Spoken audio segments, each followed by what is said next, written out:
Now, I hope you've given this project a good go, because I'm going to now go through the solution for the normal starting project. Now, the important thing to stress here is that if you used one of the hard starting project or the extra hard starting project, you might have ended up with a different method of doing the same thing. And often I get students asking me, what is the right way of doing things? And this is not really the thing that you should focus on. Instead, use your creativity, use your skills, and make sure that your program does what you want it to. There is no real right answer. It really depends on your preferences or even what it is that you know how to do. If you can get this project to work using just your own skills and a bit of Googling, a bit of Stack Overflow, as long as you manage to get it to work, it's way more important than what is the right way of doing things. So all of that, I'm trying to say that I'm going to go through the solution, but don't view this as the ultimate solution. And if you did it a different way, that's totally fine, as long as it works. All right, let's get started. So here I've got the starting file for the normal starting project, and I'm going to go through each of the lines line by line to create our final birthday wisher project. The first thing the instructions tells us to do is to go into this birthdays.csv and update this with some birthdays of our friends and family.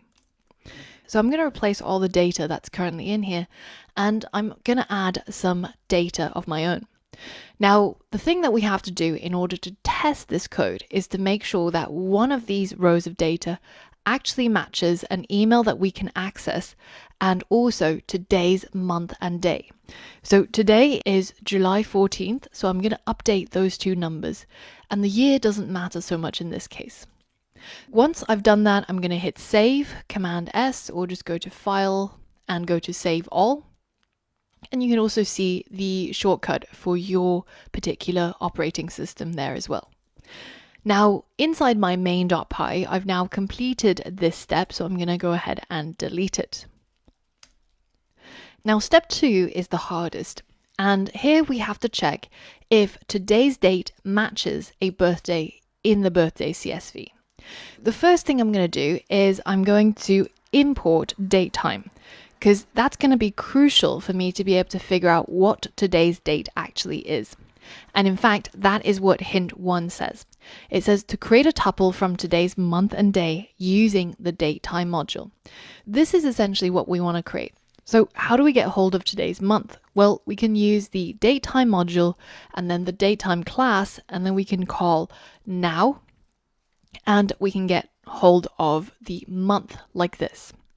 Now, we can simplify this in a number of ways. We can create an alias for datetime as dt, so then we can shorten this by a little bit, or you can shorten it even more just by saying, well, from the datetime module, let's go ahead and import just the datetime class. That way you can actually set this to simply as datetime.now.month. Then we have to get hold of today's day, so we could copy this, and instead of getting the month, we could get the day. So now we've created today. Now you can of course split this into two parts if you find it easier to understand. You could say that today, well, is equal to datetime.now, and then today tuple is equal to a tuple, which is today.month, today.day. So this is another variation, and there's millions of variations out there, of course. So I think we're now done with hint 1, so let's go and delete it. Now we're on to hint 2. We're going to use Pandas to read from the birthday CSV.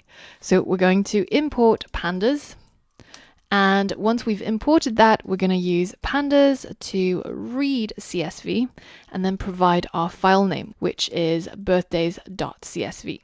So I'm going to save this as a variable called data. And remember, this is now a Pandas data frame, which we can use to do a number of things with, including using these instructions to create a birthday dictionary. So what we're going to do is we're going to create a dictionary comprehension, and I provided the template here for you already.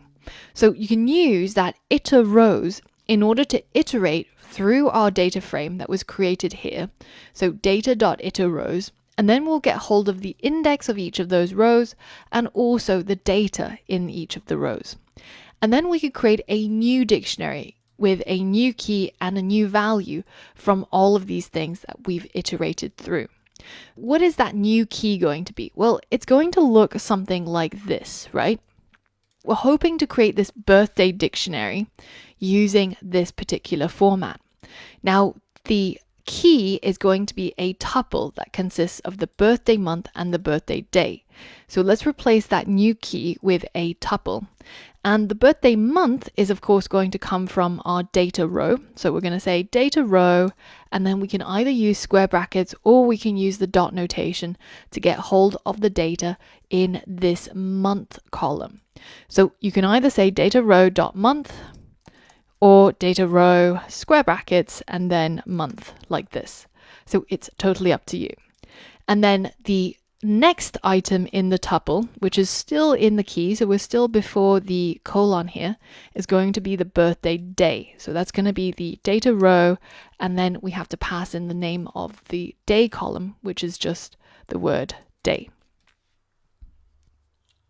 Now, once we've done that, then we have to provide what is the value for each of these key value pairs in our dictionary. Well, what we actually want is the data row, so the entire row of data. And we want it to look a bit like this. So we have our tuple with our month and our day as the key, and then the value is just the entire row of data. So we can simply replace this value with our data row like this. Now we're pretty much done with this part, and we can delete all of these bits of hints and comments, and I can delete this example code as well. Now that we've got our birthday dictionary, the next thing we want to do is we want to check to see if today matches a birthday in the birthday CSV. So we want to check if this tuple exists inside this birthday dict and if it matches one of the actual birthday month and days. So we can do something like this. If today month, today day is in our birthdays dictionary. Now this today month, today day is of course going to be our today tuple. And this way, with this if statement, we can check to see if this today tuple with the month and day actually exists as one of our friends and family's birthdays inside this birthdays dict. And once we've done that, then we can get rid of step 2 and move on to step 3. In step 3, we're saying, well, if there is a match, so if this if statement is true, then we're going to pick a random letter out of letter 1, 2, 3 from our letter templates inside here. To do that, we're going to need to think about the relative file path. So we have to access the letter template folder to get to each of these files. The file path will look something like this. It'll be letter templates / one of these letters, for example, letter 1.txt or letter 2 or 3. In fact, this particular number is going to be something that we're going to generate randomly, and we're going to put in there as a f string. So I need to now import the random module in addition to everything else. And we can go ahead and call the random module and get a rand int between 1 and 3. Like this. So now we've completed these 2 hints, and finally we're going to use the replace method to replace the name placeholder inside each of these letters right here with the actual name of the person whose birthday it is. Here I've linked to the documentation for the replace keyword, and this is what it looks like.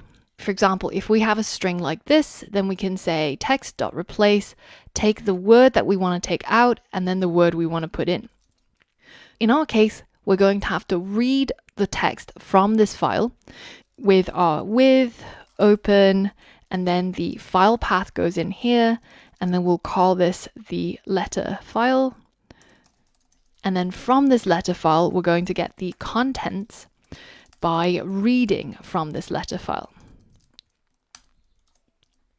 Now, once we've gotten the contents, then we can say contents.replace. And the thing that we want to replace is that hard-coded name placeholder. And the thing we want to replace it with comes from the current matching birthday. If the today tuple exists inside our birthday dictionary, then we can get hold of the entire row of data by taking our birthday dictionary and then getting hold of the item at the key which matches today tuple. Remember that today tuple is the month and day as a tuple, and the birthday dictionaries all have keys as the birthday month and birthday day as a tuple. So we've checked that this tuple exists as a key inside the birthday dictionary, and then we use the square bracket to actually access the data row for that particular match. And then we've got the birthday person. So from that birthday person, we're going to get hold of their name. And the name lives under the name column here. As long as we put the name as a string, then we should be able to get hold of their actual name right here. And that is the end of step 3. So now we're finally moving on to step 4, where we're going to send our letter, which was generated here in our contents, and we're going to send it to that birthday person's email address. So the first thing we're going to need is to create a connection, and we're going to use the smtplib library to do that. So import smtplib, and then we're going to say with smtplib.smtp, let's create an object from that, and we have to provide the host string. So as I mentioned before, depending on which email provider you use, it will be different. Now, I'm going to put in my email and password at the top as constants. Of course, this is not going to work for you, so you're going to have to use your own email and password. And depending on which email provider you use, you'll have to pick the correct SMTP. So I'm sending emails using Gmail, so I'm going to change this to smtp.gmail.com. And I'm going to save this connection that I create as the connection. Step 2 is to go ahead and call the start TLS. So we'll get our connection and then call start TLS. And then step 3 is to log in to our connection by calling login. And then we have to provide the email that we want to log into and the password for that email account.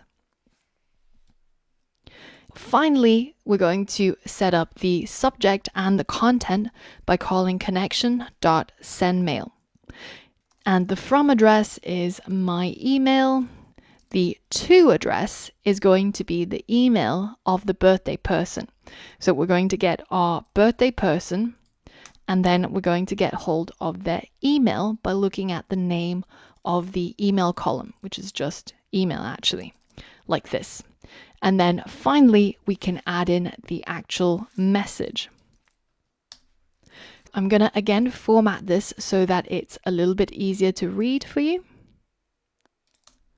And then we're going to set up our message. This is going to be an F string, and the subject is always going to be the same. It's going to be happy birthday. And then after 2 of these new lines, we can add the actual message body. Now the message body is going to be the contents that we created, because remember, that takes a random letter, reads it, and then replaces it, the name placeholder, with the birthday person's name. So that's what we're going to put in here. And now that's step 4 completed as well. And we can now go ahead and run this file, and hopefully it will show us process finish with exit code 0, which is the best thing we can see.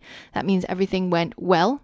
And remember that the birthday which I set to test was this row of data. So it should have replaced a random letters placeholder with the name of mum, and it should have sent that email to appbreweryinfo@gmail.com. So now if I take a look at my appbreweryinfo@gmail.com, you can see the email come through, But you might notice a bug here. The name was actually never replaced. Instead, we're still seeing this placeholder. So this is a really common mistake that a lot of people make. And the reason is because the text replacement comes out as the output.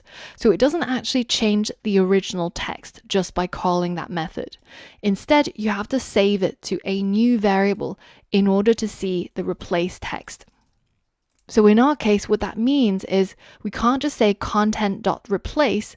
We actually have to say contents equals contents.replace. So we replace the contents and then we save it back to the original variable. So now if I run this again, you can see that this time our message actually has the name replaced in here. It has a random letter that it's generated and it has sent it to the correct email address. If you want to take a look at the completed code, then you'll find it in the course resources as the end code for the Birthday Wisher project. And this contains a lot of things that we've talked about so far, including dictionary comprehension, reading CSVs, creating data frames from Pandas, using and creating tuples, working with dictionaries, file paths, opening files, replacing files, reading them, and of course, writing and sending email, as well as the datetime module.